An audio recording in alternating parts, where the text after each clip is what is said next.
la procédure d'adoption de ce texte important, je voudrais dire quelques mots à l'endroit des Sénégalais, puisqu'étant un témoin privilégié de tout ce processus depuis le début. Monsieur le ministre garde des Sceaux a rappelé le processus, d'autres l'ont fait. Ça n'a pas démarré avec le dialogue politique. Ça a démarré avec notre serment politique en 2014.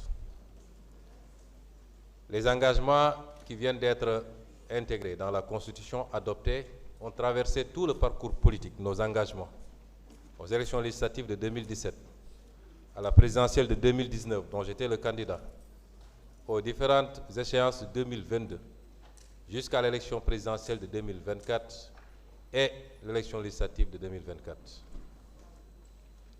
Le président de la République a souhaité convoquer un dialogue national.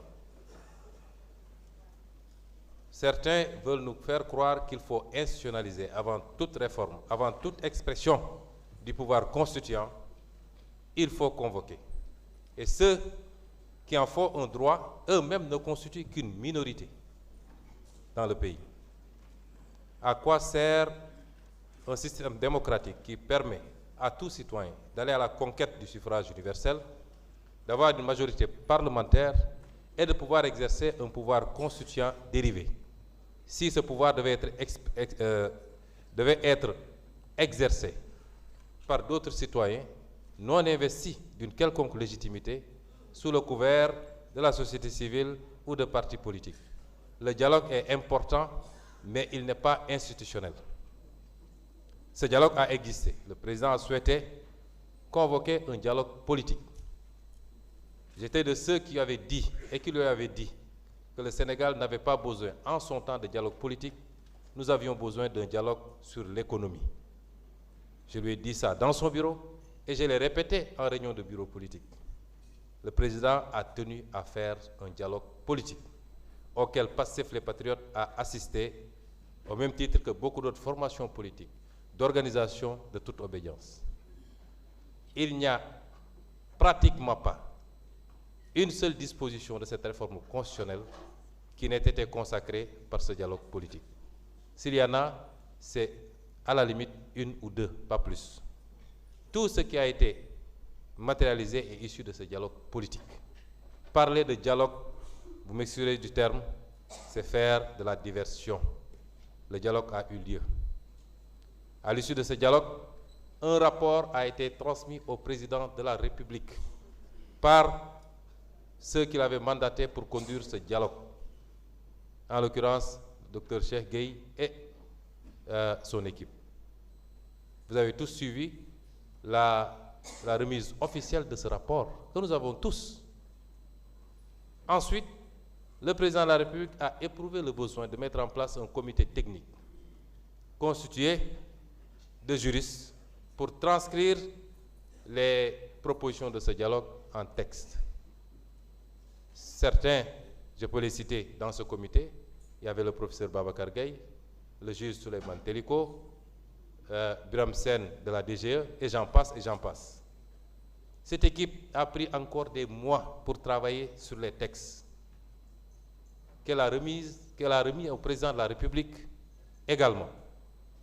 À l'issue de cette étape, le président m'a fait convoquer, moi personnellement, pour me remettre dans une clé USB l'ensemble des textes qui avaient été rédigés par ce comité et m'a demandé de mettre en place une équipe de travail pour affiner ces textes.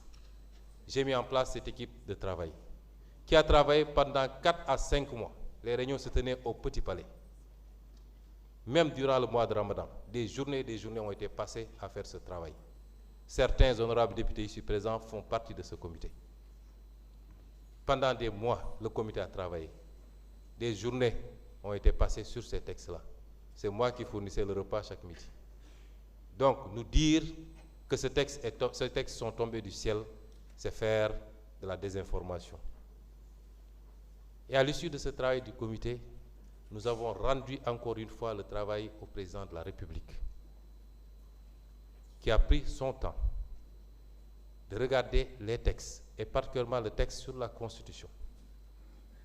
S'il y a tripatouillage, ça vient du président de la République. Parce qu'il a pris le texte et il a commencé à voir qu'est-ce qui l'arrange et qu'est-ce qui ne l'arrange pas, lui, président de la République. La Constitution n'appartient pas à Bassirou Diomaye Diakhar Faye. Il ne peut pas prendre le texte, regarder article par article et dire que ah non, je ne veux plus déclarer mon patrimoine à la sortie. Non, je veux être président de parti. Sur des engagements pris dans un dialogue politique, pris par le parti politique depuis plus de 10 ans. Des engagements que nous avons portés auprès du peuple sénégalais. Des engagements qui ont été transcrits par des spécialistes du droit en texte. Des engagements qui ont été repris par le comité. Au nom de quoi une seule personne peut se donner la latitude de faire un tri des dispositions qui lui conviennent et de celles qui ne lui conviennent pas. Cela est inadmissible. Le président n'est pas un pouvoir constituant. Le pouvoir constituant, il est là, c'est l'Assemblée nationale, quand il est dérivé, et il est dehors quand c'est un référendum qui est convoqué. Le président n'a pas convoqué un référendum, il n'a pas invoqué l'article 51 de la Constitution. Tant mieux, le pouvoir constituant dérivé s'est approprié de ces textes, les a restitués dans leur pureté originelle. Le président ne s'est pas arrêté à cette étape. Il a choisi ce qui lui convenait dans le texte pour l'amener au Conseil constitutionnel et demander un avis du Conseil constitutionnel. Beaucoup de choses se sont passées entre ces étapes qu'au nom de la raison d'État, je garderai pour moi, pour le moment. Nous devons tous éviter de nous faire parler, parce que nous savons ce qui s'est passé. Nous le savons. Le président sait que nous savons. Et ceux qui doivent savoir savent que nous savons. Ce n'est pas normal. C'est tout ce que PASTEF a combattu pendant 10 ans, avec tous les sacrifices qui ont été consentis, que le président a voulu fouler du pied. J'entends une certaine opposition aujourd'hui se présenter comme défenseur de Bassirou Diomaye Faye, ça nous fait rire. Ça nous fait rire. Mais la nature a un horreur du vide. Quand vous vous séparez de votre âme, de votre base, de votre assiette, de votre assise, évidemment, toutes sortes de récupérateurs vont vous récupérer pour vous orienter vers d'autres causes qui n'ont rien à voir avec l'objet de notre combat. Nous ne pouvons pas l'accepter. Et c'est pourquoi le pouvoir constituant, et je félicite les députés qui ont pris l'initiative, a fait une proposition de révision constitutionnelle conforme à ce qui est issu du dialogue, conforme à ce qui est issu de toutes les réflexions qui ont été initiées, conforme à ce que le comité technique avait fait. À partir de ce moment, le pouvoir constituant s'est exprimé aujourd'hui. Et il s'est fortement exprimé. Fortement exprimé. Nous sommes dans une démocratie. Les choses se règlent dans les canaux qui ont été tracés par les textes.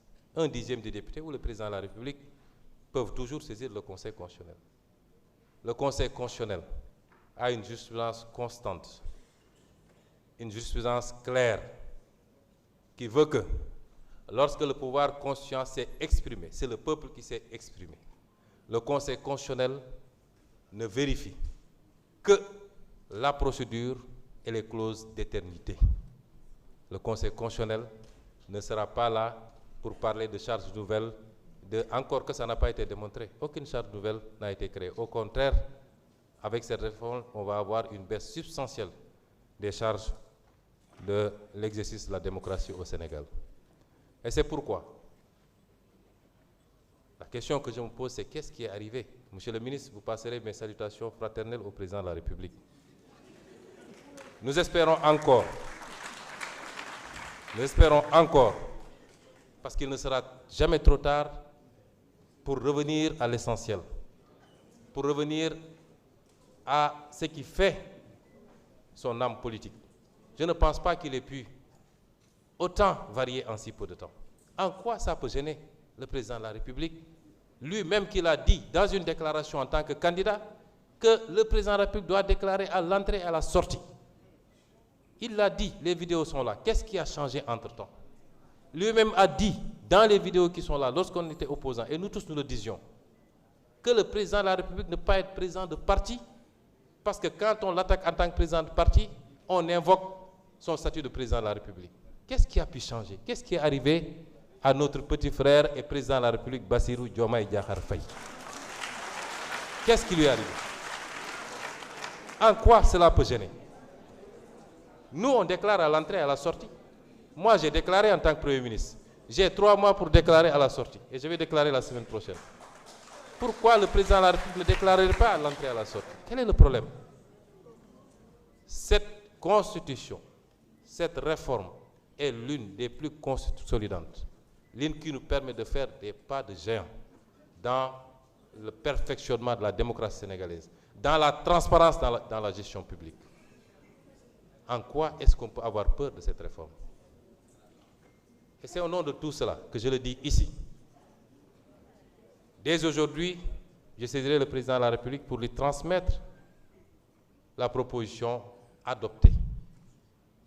Mais je ne vais pas lui invoquer l'article 103. Je demanderai au président de la République de promulguer cette loi, de la promulguer simplement et purement. Parce que le Conseil constitutionnel, dont les décisions s'imposent à tous les pouvoirs publics, administratifs, politiques ou quelle que soit l'appellation, a constamment décidé que dans le cadre de révision de la Constitution par la seule Assemblée nationale, le vote à la majorité qualifiée des 3/5 réalise à la fois l'adoption et l'approbation. Aujourd'hui, ici, l'Assemblée nationale a voté à la majorité qualifiée et l'Assemblée nationale a réalisé l'adoption et l'approbation. Et c'est dans ce sens-là que je suggérais le président de la République. Parce que ces décisions du Conseil constitutionnel s'appliquent à lui, s'imposent à lui. Pourquoi convoquer le peuple pour un référendum? On dit que le pays est dans une situation extraordinaire. Ce qui est vrai, et nous savons tous la cause. Nous avons des élections locales à venir. Convoquer des maires, des trucs pour essayer de trouver les moyens de reporter une élection locale. Pourquoi prendre un engagement pour aller vers un référendum? Pour demander quoi aux Sénégalais? Est-ce que je dois déclarer mon patrimoine à la sortie ou pas? Est-ce que je dois être président de parti ou pas? Le président de la République, quand il décidait de démissionner de son poste de secrétaire général de PASTEF, il n'a averti personne. Quand je l'ai appris par la presse, je l'ai appelé. J'ai dit, mais pourquoi vous avez démissionné? Il dit, non, je lui dis, vous n'êtes pas président de PASTEF. Et c'est notre engagement, nous, ce n'est pas dans la Constitution. Donc vous n'êtes pas tenu de démissionner. Vous pouvez rester, quitte à vous doubler et mettre un secrétaire général adjoint. Il a dit, non, je vais être au-dessus de la mêlée, etc., etc. 2 ans plus tard, il ne veut plus être au-dessus de la mêlée. Quel est le problème? Quel est le problème? Et donc, je voudrais enfin m'adresser aux Sénégalais. Il y a beaucoup de tempêtes dans des verres d'eau. On peut s'agiter, soudoyer une partie de la presse, annoncer ce qu'on veut, lundi de tous les dangers à l'Assemblée, ça va brûler, rien ne bougera dans ce pays, rien, absolument rien.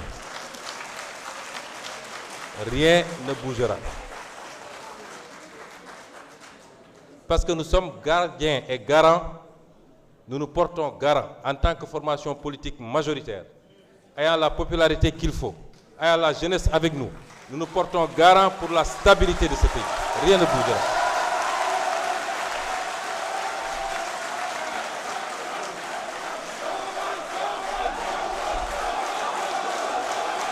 Je vous prie d'éviter les manifestations bruyantes.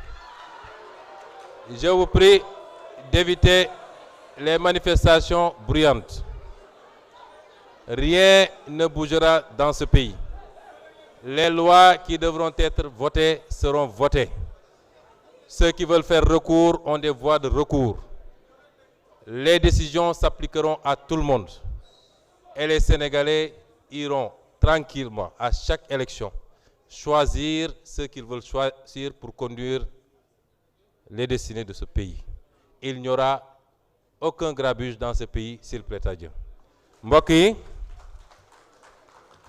pare nañu vote bi waaye waxtaan bi am na solo dégg naa ñu ne la ñu bëggoon am nañ ko ndax dañoo bëggoon a ñëw perturber amuñu fi dara waxtaan bu jaaree na fi am xam-xam jolli na fi sénégalais yi jàngat nañ ci ba xam lan mooy réforme bi moo wax ni réforme bi kenn moomu ko ñun ñëpp a ci liggéey dégg naa ñu naan dañoo foqati réforme bi ci président déedéet président ñun li ñu liggéey ci réforme bi liggéeyu ko ci ndax ñun ñoo doon tëju di yendu ba ngoon sëgg ci texte bi ñu paree dañ ko yéet jox ko ci clé USB donc réforme bi moomu ko te assemblée nationale bi moo ko ëpp sañ-sañ ci wote ay loi rawatina nag loi bi nga xam ne loi constitutionnelle la dama bëgg sénégalais yi xam ni suñu constitution ñaar rek la may ñu mën a soppi constitution moo xam askan wee ko def directement boobu dañuy woote référendum wala assemblée nationale moo ko def président amul boobu sañ-sañ kon lii assemblée def cëram la te nag nañu xam ni assemblée bi ñu ne woon dina soppi ko ba sénégalais yi gis ko su weesoo loolu ñu xam ni constitution bi dagguñu ko pour kenn képp koo xam ne tey bëgg ngaa jiite réew mi yow xam nga ni constitution bi lañ ca def concerné la bu la yàlla mayoon ba dénk la it la ñu ne yow alal gi nga am koom gi nga am bi ngay dugg ñu fal la président nga taxaw ne benn kër laa am benn oto laa am lii moo nekk sama compte bancaire xanaa kay boo defee 5 ans wala 10 ans booy dem war ngaa dellu ci askan wi ne ñu xoolaat nag yow ci diggante bi ndax jub nga fi ay milliards ci président de la République boo xam ne nee nañu salaire am 4 millions 800 la kon milliards yi fan la war a jógee loolu defuñu ko ci président kese man mii premier ministre bi ma koy nekk dama déclarer sama patrimoine bi ma fa jógee damay déclarer en tant que président de l'Assemblée nationale damay déclarer bu ma génnee damay déclarer loolu la yoon wax kon lan moo waral président bi nga xam ne mooy première institution moom rek war a déclarer suy dugg buy génn du déclarer kon déclaration boobu amul njëriñ kon loolu ku ko bañ rek am na loo nar loo waxagul wala am na loo tàmbali te réforme yi nag pour li ñuy wax assainir la vie publique renforcer la transparence day door kese de ndax yaa li dialogue bi defoon yépp comité bi liggéey ci président bu ko andee wasalaam bu ko andiwut assemblée dina ko proposer mooy li nga xam ne moo jëm ci parti politique yi seen financement contrôle des comptes de campagne ak organe bi war a organiser élection yi ak yeneen dinañ ko dugal ba ci nag loi bi nga xam ne moo war a contrôler nag les fonds politiques assemblée bi dina ko dugal parce que loolu la ñu waxante woon ak sénégalais yi nun du ñu nekk opposition ne lii ñëw pouvoir wax li safaan wa gor ca wax ja nit métti na yomb na yaa ko waxoon defal te loolu nañ ko continuer président de la République warul jiite parti politique man de fi mu ne ni président parti politique la ki nekk président de la République fi mu toll nii du parti politique te kenn forcé ko woon moo jóg ci coobareem ne bana parce que dafa bëgg a wane ni président dafa war a njaboote ñëpp ñaari at lañ ci teg mu ne forcé tey mu buuxante nekk président parti politique lan moo fi soppiku kon réforme yii dama bëgg sénégalais yi xam ni defaguñu wala raar nañu def réforme yu baaxee nii ci réew mi réforme yu dëgëree nii ci réew mi réforme yoo xam ne seetul Masamba seetul Mademba ba ci cour constitutionnel man leen fii lenn fii ñoom Amadou Ba ngi ñi ñoom Malick Ndiaye ngi nii ñoom Ayib Daffé ba ñuy liggéey ci réforme yi président jox ñu ne nañ ko mottali dama wàcc parce que man bokk moon ci liggéey bi dama leen ne liggéey leen parce que bëgguma sax influencer li ngeen di liggéey benn jour ma wàcc war a génn jàdd di leen nuyu ñu ne ma voilà dañu am sax lu ñu la bëgg a laaj man leen lan ngeen ma bëgg a laaj ñu ne ma dañu ne président de la république cour boobu dañu ne woon cour constitutionnelle bi 9 lay doon moo tax monsieur le ministre ñun dañoo wàññi yokkuñu ndax yéen la ngeen yóbbu woon conseil constitutionnel mooy juróom-ñeent ñu ne nañ ko bàyyi juróom-ñaar parce que juróom-ñaar doy na sëkk ci conseil ci cour constitutionnel kon ñun ñoo wàññi waaye li ngeen bi ma ñëwee ñu wax ma ñu ne ma léegi dañu ne juróom-ñeent yi moom président dina tànn su ma juumul juróom président assemblée nationale tànn ñaar premier ministre tànn ñaar may leen déet premier ministre du tànn boobu man maay premier ministre di xalaatu moon dinaa ñëw toog fii may leen premier ministre du tànn parce que premier ministre il n'est pas élu, il est nommé à tout moment mun nañ ko fi jëlee kon warul tànn. boo demee France président dafa tànn ñett Sénat tànn ñett Assemblée nationale tànn ñett boo demee Maroc roi bi day tànn juróom-benn chambre haute tànn ñett chambre basse tànn ñett waaye premier ministre moom il n'est pas élu kon booy def réforme doo ci seet sa jëmm doo ci seet man fan lañ ma placé ci réforme bi waaye da ngay def loo xam ne njëriñ la ci réew mi jeex na loolu mooy li ñu def fii.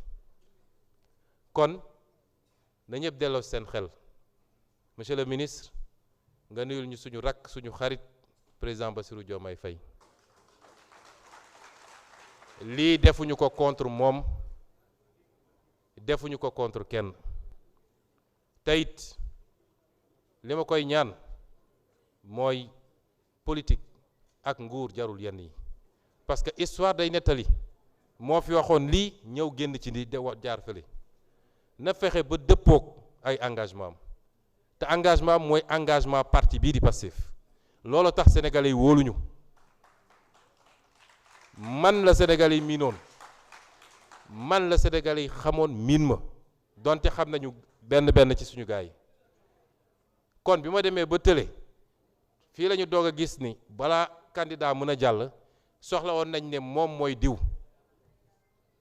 diw kon engagement yooyu te diw mooy Pastef kon engagement yi ñu jëloon ak askan wi na ci ngoy loolu mooy suturaam mooy wéy gu rafetam mooy muccam te mu bañ a déglu ña nga xam ne démb ak barki dem ñun bañuy sonn ñoom ñu ngi taxaw jàkkaarloog ñun ne faw ñu fetal ñu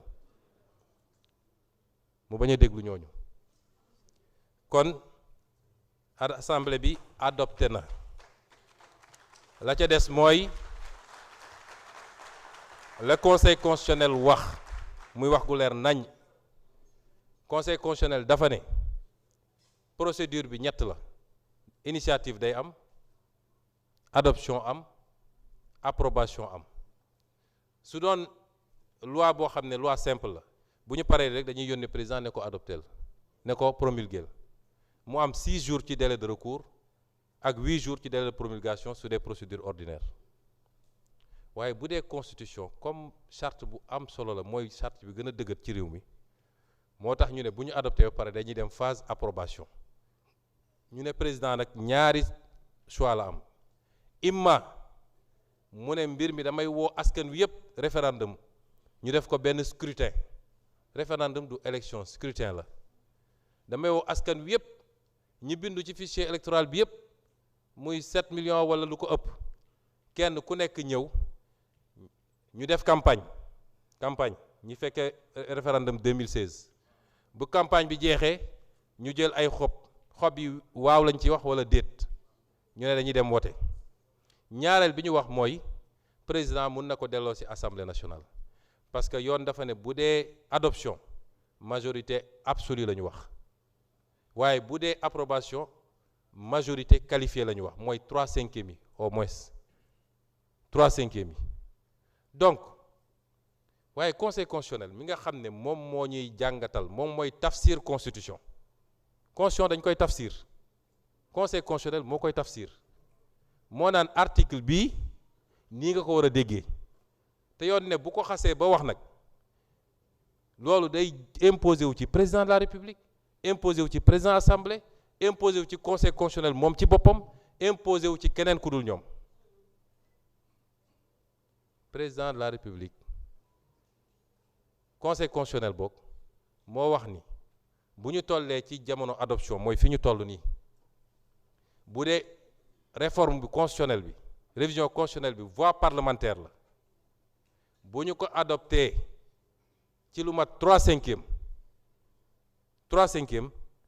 nañu jàpp ni adoption bi yóbbaale na approbation bi kon jaratul ñu dem ci approbation bi loolu la conseil constitutionnel wax wax na ko ci jurisprudence bu 2006 bi waaye yeneen jurisprudence yi ci tegu yëpp ba bu 2024 bii ba ñuy modifier constitution ñoom dañoo adopté approuvé wuñu bi mu demee conseil constitutionnel dàqul loolu li mu dàqoon mooy da ngeen bëgg a yokk mandat présidentiel loolu mooy li ñuy wax clause d'éternité kooku conseil constitutionnel bu assemblée nationale voté constitution clause d'éternité ak procédure kese lay contrôler du contrôler leneen kon man dinaa bind président de la république yéet ko li askan wi adopté approuvé ko ne ko nag promulguer bii loi parce que c'est une loi définitivement adoptée et approuvée kon loolu mooy li ñuy jàpp te bataaxal bi bu soobee yàlla naa ko jéggal tey jii naa ko jébbal tey jii.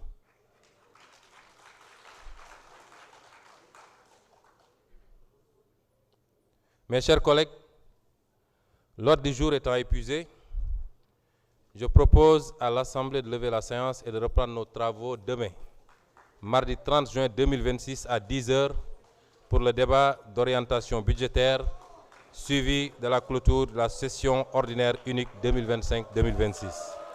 S'il n'y a pas d'observation, il en est ainsi décidé.